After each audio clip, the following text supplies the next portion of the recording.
Hello friends, मैं हूं समीर। आप देख रहे हैं समाज खबरें हिंदी टीवी न्यूज़। जैसे कि आप जानते हैं कि ये न्यूज़ एजेंसी हमारे साथ कई चैनल्स के लोग जुड़े हुए हैं जो अलग अलग तरह की खबर चलाते हैं, और हमारे चैनल के साथ कई सौ पत्रकार भी जुड़े हुए हैं जो हर जगह से पत्रकारिता करते हैं। हम जनता से भी आह्वान करेंगे कि अगर उनके एरिया में कुछ भी गतिविधियां होती हैं या इलीगल कुछ उनके साथ होता है तो उस तरह की वीडियो बना के हमें दे सकते हैं, हम चलाएंगे हमारे चैनल पर। और हमारे साथ हम आपको बता दें कि कई एडवोकेट्स भी जुड़े हुए हैं जो आपकी समस्याओं को लेकर आपका निवारण करेंगे, आपकी समस्याओं को लीगल तरीके से सॉल्व भी करने की कोशिश करेंगे। तो चलते हैं आज की खबर की तरफ। हेलो फ्रेंड्स, मैं उताज। आप देख रहे हैं समाज की खबरें हिंदी टीवी न्यूज़। जैसे कि आप देख रहे हैं, हम बैठे हुए हैं खासदार गोपाल शेट्टी जी के साथ में, जो कि गरीबों के लिए हमेशा लड़ते रहते हैं। आप देख रहे हैं कि ओसी हो और फर्स्ट फ्लोर हो, इसके लिए इनकी मुहिम यहाँ बहुत ही जोरों शोरों से चल रही है। आइए हम उस विषय पे आज इनसे बात करेंगे, गोपाल शेट्टी जी से। नमस्कार। देखिए, ओसी ऑक्यूपेशन सर्टिफिकेट के बारे में मैं थोड़ा लोगों का हौसला बुलंद करना चाहूंगा। ऑक्यूपेशन सर्टिफिकेट होना ये जरूरी है, लेकिन ऑक्यूपेशन सर्टिफिकेट नहीं है इसका मतलब वो बिल्डिंग इलीगल है ऐसा मानने का कोई कारण नहीं। बिल्डिंग इलीगल कौन सा होता है? जिसका आपने अप्रूवल ही नहीं लिया है, जिसमें एफएसआई नहीं है। उदाहरण के तौर पर एफएसआई 10 माले का और बिल्डर ने 12 माला बना दिया, 15 माला बना दिया, तो ऊपर के 5 माला जो है वो इलीगल हो जाता है, तो उसको उस कारण से ओसे नहीं मिलता है।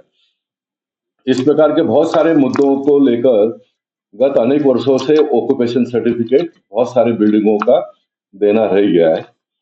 इसमें एक बहुत बड़ा लैप्स ये भी है कि भ्रष्ट अधिकारियों के मनमानी कारोबार के वजह से भी ये अटका और लटका हुआ है। मैं अपने जमात को भी उसमें जोड़कर ये कहना चाहूंगा कि जो जनप्रतिनिधि होते हैं, लोग जिनको चुनकर देते हैं, सरकार ने बनाए हुए कानून के मुताबिक अगर अधिकारी कर्मचारी काम नहीं करते हैं तो उनके ऊपर अंकुश लगाने का काम जनप्रतिनिधियों का होता है। लेकिन मैं ये भी कहना चाहूंगा कि जो नगर सेवक चुनकर आता है वो 5 साल में तो कॉर्पोरेशन को समझना बहुत कठिन है, इतना आसान नहीं है। जो पहले से ही इस सिस्टम में काम करते हैं तो 50% नॉलेज को लेकर कॉर्पोरेशन में जाते हैं तो और 50% ऐड होकर वो एक अच्छा रिजल्ट दे पाता है। ये उसका सीधा साधा गणित है।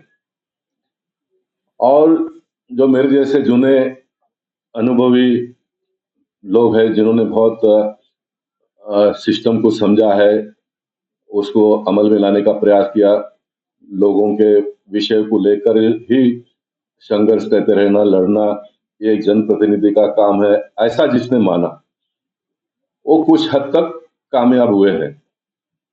अब मेरा जैसा व्यक्ति इतना लंबा समय ये सिस्टम में काम करने के बावजूद भी आज जो कुछ मुद्दों को लेकर मैं संघर्ष कर रहा हूँ, उदाहरण के तौर पर ऑक्यूपेशन सर्टिफिकेट है, शुक्ला कंपाउंड का इतना बड़ा फ्रॉड मैटर है, सीओडी का मैटर फिर एक बार पटल पर आ रहा है।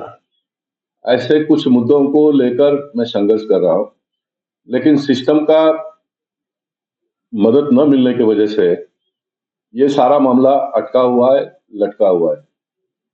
अब कोई ना कोई झटका देने वाला आएगा तो ये सुलझ सकेगा। इसलिए मैं बहुत खुलकर लोगों को ये कहना चाहूंगा कि ऑक्यूपेशन सर्टिफिकेट का मामला महानगर पालिका के चुनाव के पहले मैंने उठाया, उसको राज्य सरकार ने मंजूरी दे दी। कॉरपोरेशन के हमारे जो महानगर पालिका के आयुक्त थे भूषण गगरानी जी, उनका एक दायित्व बनता था कि इसको निपटा कर जाए। कोई भी एक व्यक्ति सिस्टम में काम करता है तो उसका ये सोच होना चाहिए। अभी वो तो चले गए, कम से कम इसके आगे के लोग इस बात को जान ले कि उनके जीवन काल में उनको एक बहुत बड़ा काम करने का अवसर मिला, लेकिन उसको वो सुलझा नहीं पाए। और ये जो मामला पूरा निकला, मेरा ऐसा मानना है कि वेलिंगडन सोसाइटी से निकला। वेलिंगडन सोसाइटी में एक व्यक्ति है जिसने जाकर कोर्ट में केसेस वगैरह किया। अभी मैं बहुत नाम नहीं लेना चाहूंगा, कोई मीडिया के लोग आकर बहुत कुरेद कर पूछेंगे तो वो भी बताऊंगा, उसमें कुछ दिक्कत नहीं, इसके पहले बताया है। तो उनका और महानगर पालिका के अधिकारियों का कुछ नाता नजदीक का था, इसलिए उन्होंने उनको मदद किया। देखिए सिस्टम कैसा चल रहा है, आपका काम है जो बहुसंख्य के लोग हैं, जो सही है, उनको मदद करना। एक कोई आपका यार है, दोस्त है, मित्र है, भाई है, भतीजा है, साला है, इनको मदद करने के लिए नहीं है, लेकिन आज सिस्टम इस प्रकार का चल रहा है। तो एक मदद व्यक्ति को मदद करने के लिए ये मामला खड़ा हो गया और मेरे पास आने के बाद में मैंने उसको उजागर किया। देखिए, भगवान तो अपना काम करते हैं, आप कितना भी तिकड़मबाजी करो, भगवान अपना काम करते हैं। तो भगवान ने, मुझे ऐसा लगता है कि मुझे इसमें जोड़कर सारा पेंडोरा बॉक्स मैंने खोल दिया और ऑक्यूपेशन सर्टिफिकेट को मैं फिर बहुत तेजी से आगे ले जाना चाहूंगा इस तरह से कि अभी फिर एक बार जो पहले वाला मसूदा था उसमें 800 फुट के घर तक के लिए था। कमर्शियल जो भी इमारतें हैं, मिक्स यूजर के कमर्शियल को मिलेगा, मतलब एक बिल्डिंग में नीचे दुकान होते हैं, ग्राउंड फ्लोर और फर्स्ट फ्लोर पे, उसके ऊपर मकान होते हैं, तो उसको मिलेगा। जो बिल्डिंग फुली कमर्शियल है उसको नहीं देना। इस प्रकार का निर्णय महानगर पालिका के आयुक्त ने और अधिकारियों ने लिया। क्यों लिया? तो बहुत खुलकर अगर कहूँ तो जो भी उनको पैसे बनाने हैं, ये कमर्शियल में है, ये कमर्शियल में है। अब मैं हमेशा पूछता हूँ कि मुंबई शहर का वाली कौन? तो मेरे मन में ये बात निश्चित है कि मुंबई शहर का वाली जो पार्टी के सरकार को लोग चुनकर देते हैं। उदाहरण के तौर पर अब भारतीय जनता पार्टी की सरकार है, तो हमारी मेयर जो है वो मुंबई शहर की वाली है। इनका काम है in the larger interest of public और कानून को भी मद्देनजर रखते हुए काम हो और काम करे।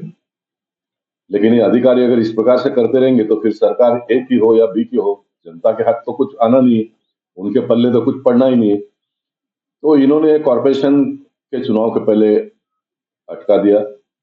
हमारे लोगों में भी जितनी उत्सुकता थी उतनी दिखाई नहीं दी।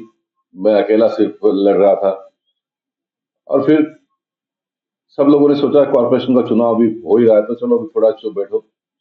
कोर्ट से भी थोड़ा रिलीफ वेलिंगटन सोसाइटी को मिल गया। मिलने का कारण भी है कि कोर्ट ने जो गंभीरता से मुद्दा में निर्णय किया था वो फायर एनओसी न होने की वजह से किया था, क्योंकि फायर एनओसी एक बहुत इंपॉर्टेंट विषय है। अब उसमें भी डिटेल में जाऊंगा तो कोर्ट को समझाने में जो वकील थे वो नाकामयाब हुए, ऐसा मैं कहूंगा, ऑन रिकॉर्ड पर कहूंगा। वो वकील आकर मेरे साथ में अगर डिबेट करेंगे पब्लिक के सामने तो मेरी उसके लिए भी तैयारी है। नहीं तो कोर्ट पहले ही मान जाती थी, क्योंकि जूने प्लान से जो नियम से बिल्डिंग का प्लान पास हुआ था उनके उसके हिसाब से उनके पास पूरा कॉम्प्लेक्स था, अब नए हिसाब से नहीं था।